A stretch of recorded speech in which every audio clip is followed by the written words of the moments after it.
Well, unless you live at the bottom of whatever shape you think this floating thing is that we're going through space on, it's probably getting pretty dang hot where you are.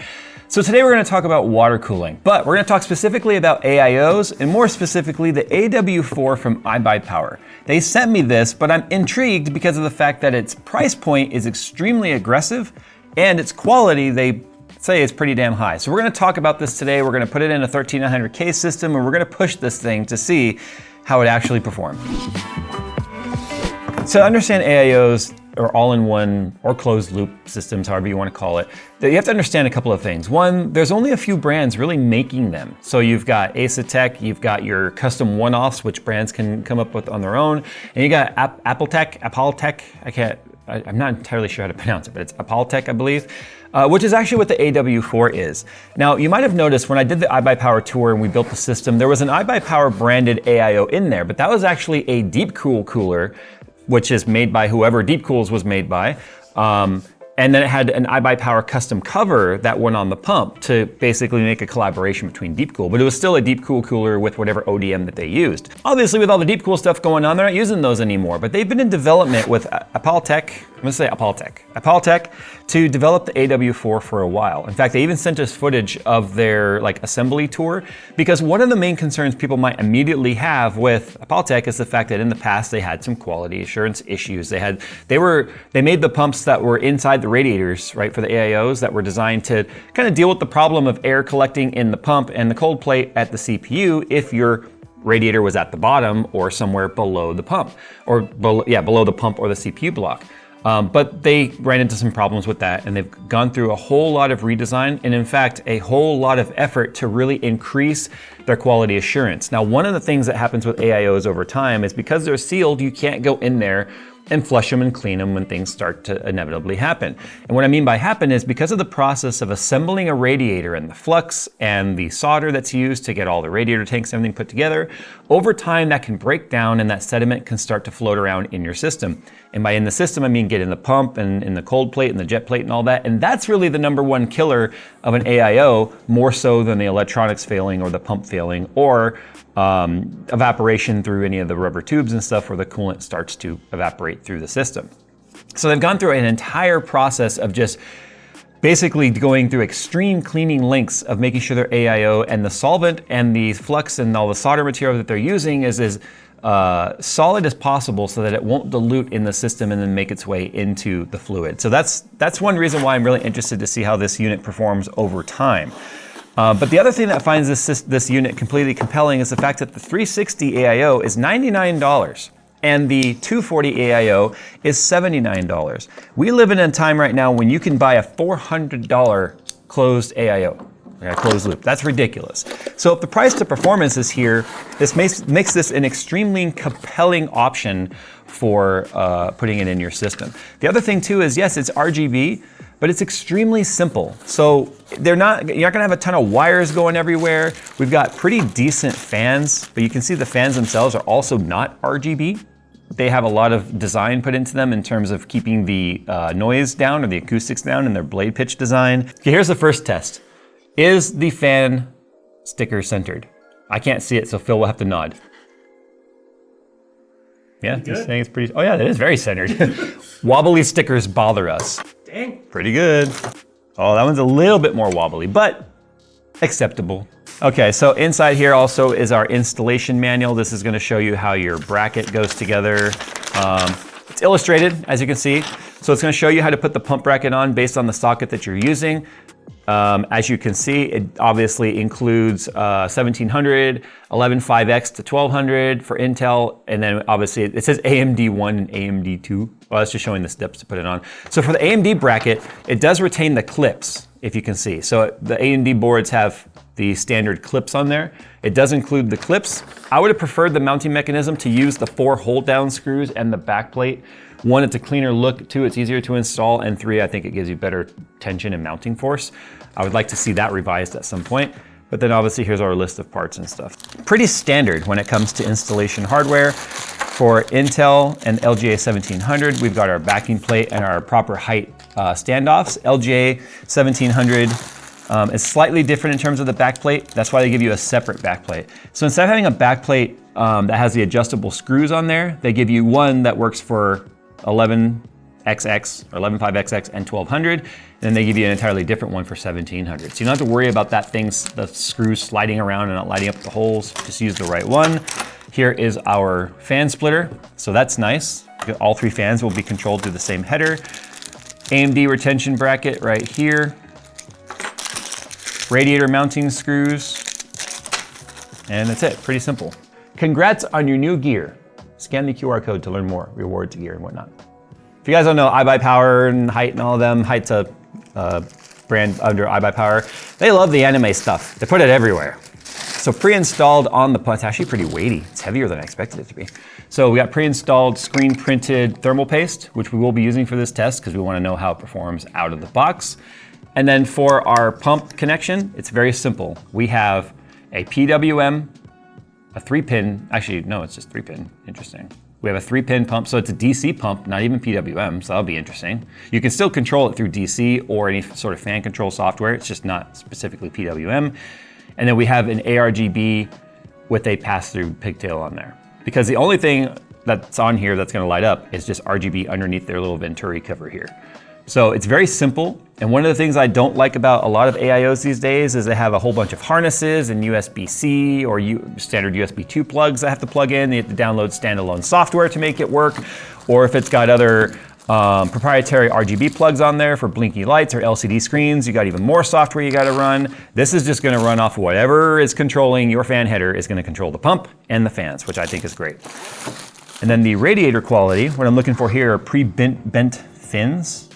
Looks like they do a pretty good job. It is very normal, by the way, to get a brand new AIO that might have 1 or 2 fins that have gotten bent. That is extremely normal during the manufacturing process.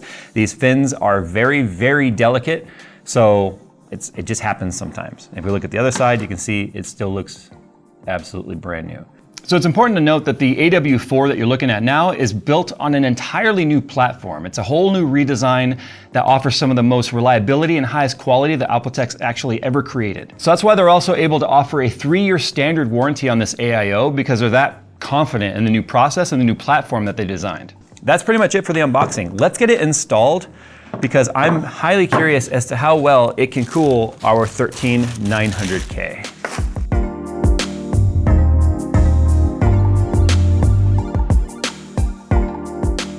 So something I want to point out too is their screws, which I like, are not threaded all the way down the shaft. They have just the right amount of length that you need so that you can tighten them down until it stops and then know that your fan is fully mounted. And I like that the fans also have rubber isolator pads to cut down on vibration. And it won't damage any of the fins or anything underneath the fan because the screw is threaded to just the right length. Little things like that are very important to beginners who sometimes will crank this down and either snap the corner off their fan, or if the fan is solid on the side, just go drive it down into their fins. Or if the hole is just barely bigger than the screw head, I've seen people actually pull the screw head down into the fan and just smash fins in their radiators. Now the only thing I'm using that is not officially from their kit are these zip ties. It would be nice if they included some zip ties. Most AIO brands do include at least 4 zip ties. This is minor. This is on the side that you're not gonna see anyway, and this is my cable management retentiveness that just can't let it go. But yeah, including some zip ties would have been a nice bonus touch. So here's the back side of it right here. Here's the 3 fan wire harness. That's going to the CPU header. The 3-pin pump header is being occupied by the AIO pump. And then you can see these are the only wires right here. I have them kind of looped back. That's it. No controllers to deal with, no nothing. If you look at the front side, it's extremely clean. Obviously we have swivels on the pump if we need to swivel them out of the way, but we have plenty of clearance this way.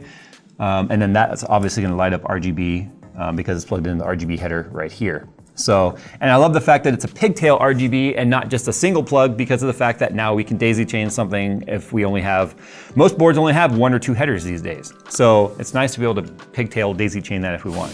Okay, so here we go. Because I've got the pump hooked up to the pump header, we can see the RPM of the pump is at 3174. CPU fans right now, it's registering technically one of the fans because we have it on 3-way splitter. It's about 862 RPM. That is a PWM header, so it should speed up to 2000 at the highest curve, depending on how that header is set up. It's all out of the box for the MSI board, so I haven't changed any of that. So we're gonna see how it does out of the box, literally as if we installed the cooler on a system that was all taken out of boxes, put together, and no tuning whatsoever. here's our current temps right here, idling at 29C on the package. We're in the mid 20s right now, upper 20s on the P cores. Same temps for the E cores right here. Package is at 23 watts. I don't recall what our voltage and anything is set to on this system, so we're just gonna go. It should be pretty near out of the box settings, I believe. So let's just do one run real quick to see what our temperatures and stuff spike to. So our voltage is 1.373, but it's still keeping it at 83C. Upper 70s, low 80s on the highest core is 83 right there, look at that. And 66 on there, 293 watts. So just drop down to 268, so that's probably our short duration. There we go. Oh, up a little bit again. A 36,521 out of the box with all of our other background tasks and stuff running. So let me go ahead and close this other stuff. That's actually pretty impressive, those temps, because 300 watts and 1.37 volts is a lot for any 13th or 14th gen CPU. So we had 5.5 gigs P core and 4.3 gigs E core. There's a 40,095 out of the box, with the MSI pushing its limits. I think this board still has some of the aggressive limits set right now. I hate the fact that with Intel stuff, we have to sort of talk about the fact that we have to adjust those power settings and make sure that our BIOS and stuff is correct. But I chose the CPU because we know a 13900K and a 1400K run hot, any 900 or i9 right now for 13th and 14th gen. So what we have to do now is we have to now let the system loop and run for a little while to see where we're gonna equalize at. Those are just short bursts in temperature, but it takes time for all the coolant in there to become fully saturated with whatever the dissipation capability of the heat exchanger, which in this case is the radiator is, with a constant heat source.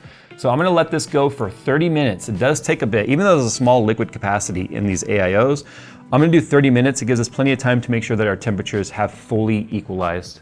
Now, as the test is actually doing its heat saturation test, I want you to notice I have the side panel open on the case because we don't want the case to basically interfere at all with the cooler's capability. So knowing what the cooler is capable of, we have to remove any sort of variable, which in this case could be any sort of chassis airflow. So this is basically just mimicking an open air test bench, and that's why the side panel's off. Obviously, I can't do a single case that would be like indicative of a universal experience because there's too many variations in case design, mesh size, porosity, all that sort of stuff. So that's why we had the side panel off. And Phil pointed out we should probably take the top panel off too for that same reason. So now we just basically have a fully open air chassis right now. All right, so this is actually pretty impressive. So we can see right now it's got a minute 56 left in the test. 92 was the peak max it ever achieved on the package. It's currently at 88. And the P cores, as you can see, are still in the 70s and 80s. Don't forget, this CPU will not throttle until it hits 100C. We are putting an AVX instruction with Cinebench R23, which is way harder than any real-world use case would be on a cooler. We have had coolers that cost twice as much as this struggle with a 13th gen i9. So this is actually pretty impressive. And look, it never started to throttle at all. We're still at, what, 5.5 gigahertz. I know it says 8.7, it's just the way the multiplier is. And we're still at 4.3 gigahertz on the E cores, which is greater than the actual out-of-the-box spec. So it's overclocked by 100 megahertz, which actually adds up to a lot, believe it or not, on 13th and 14th gens in terms of heat. But our power is still, it says 253, there's 260, 276, so it's still 300 right there, just under 300. We're still getting all that, and it did peak at 323 at one point. But we're still getting all of our clocks. That last run was a score of 39,371. So we lost a little bit of score, which kind of makes sense. It's probably power limit throttling at this point. But yeah, this is actually pretty impressive. I like how the utilization shows 163%. Hardware Monitor reports weird sometimes on utilization, so you can ignore that. You can't have it using more than 100% of its capability. That's not how the utilization works. All right, so we're using Geekbench now to see what some more realistic like workloads would look like. And right now it's doing single core stuff, so that's why the temperatures are pretty low. We'd actually be able to see which core is being hit. Like I think core 5 was being used right there. Now it's doing horizon detection. I'm not sure what that is, but see, it's kind of their core 5. I think core 5 is clearly the preferred core because all the single core stuff seems to be happening on core 5. But as soon as we get about halfway through this progress bar here, it'll start doing more of the multi-core stuff, which will give us a real-world example of what multi-threading performance will look like on this, rather than doing like AVX instruction sets, which hits all the cores extremely hard. So now we're going to be doing like more all-core stuff right now. So there's file compression, well, in a second here, navigation. So now we're doing more all-core stuff. It goes through the test so quick as it does that. But as you can see, the fact that it's moving through these tests and we're barely seeing the temps even move tells us that obviously the cooler is having no problem keeping up with that. Let's talk about why you would choose a cooler like this. Well, one, I think right now a lot of people are really looking for return on investment or bang for buck. At $99 for a 360 AIO, it's really hard to argue with the performance that we're seeing right here. Now, the thing you have to ask yourself is Appaltech. Like, you know, that's not a brand name that people are really accustomed to hearing. You know, they're not accustomed to hearing that. They hear Asetek and other stuff like that. But like I said, iBUYPOWER has been collaborating with them since about 2017, and Appaltech's had some struggles in the past, but they've overcome a lot of those struggles, and they're confident in the fact that they're going to be able to provide a reliable product. An AIO tends to be the #1 wear item in a build utilizing an AIO. If you put an AIO in the build, it tends to be the #1 thing after years that people end up having to replace, whether it be because, like I said, some of the materials used to create and assemble the radiator can kind of break free, mix in with the coolant, get jammed in the impeller and the fins and start causing problems that way. But they have a whole new process that they use now to create these radiators that is supposed to reduce that to an extremely low level. All radiators are going to leach something into the loop. It doesn't matter if it's an AIO, it doesn't matter if it's the most expensive open loop radiator on the market. They all are going to eventually have something make its way into the loop. It's just the way that the assembly of the radiator works. But they're confident in their collaboration with them, which is why that when they approached me about doing this video for a cooler, normally I wouldn't be that interested in AIO type coolers. But the price point is what truly intrigued me for this. Now, you can get this in any of their systems on their configurator. So if you go to the configurator and you choose your cooler and stuff, and you choose an AIO, they're gonna have competitors there. They're gonna have other brands there that they're confident in putting this next to those brands. And then today's video shows that you can consider something like this and see the type of performance you're gonna get out of it. Obviously, long-term results will take time to come back as people start using them, but iBUYPOWER is pretty confident. I had a call with them about it. I wanted to know more about why they chose Appaltech, and with the volume that they deal with, I can guarantee you they don't want a ton of them failing or coming back. So they are also putting their eggs in this basket that it's going to hold up to the longevity that gamers and PC users demand, even at a $100 price point. So also too, I want to point out that there is down in the description, there is a coupon code. If you are going to be building a system with iBUYPOWER, you can save $50 on an RDY system that's over $999, or 5% on any custom configurator system that is over $999. So you can save 5% there. Anyway, there you go, guys. AIOs. I said I'm going to be doing a lot of water cooling stuff this summer. So we're starting off with AIOs, even though we just did like dry ice cooling and crazy stuff there. We're gonna do some more practical stuff that actually means something to you guys, because I think we're about to, so far this summer's been pretty warm here in SoCal. Like, we've already had multiple triple-digit days, which is like the 40°C plus range for those of you that speak that language. I think we're gonna have a lot of opportunity for people going, why is my CPU running so warm? I want to try and cool it down as much as possible. So start it with AIOs and we'll work our way up from there. All right, guys, thanks once again to iBUYPOWER for sponsoring today's video and allowing us to take a look at their AW4 cooler. And the results sort of speak for themselves. Oh, that's the score. That doesn't mean anything to you guys, honestly. These are what you guys care about. So the numbers, they don't have opinions, they just show themselves. And that's the way that this performed today. And I think it performed actually pretty well. All right, guys, thanks for watching. And as always, we'll see you in the next one.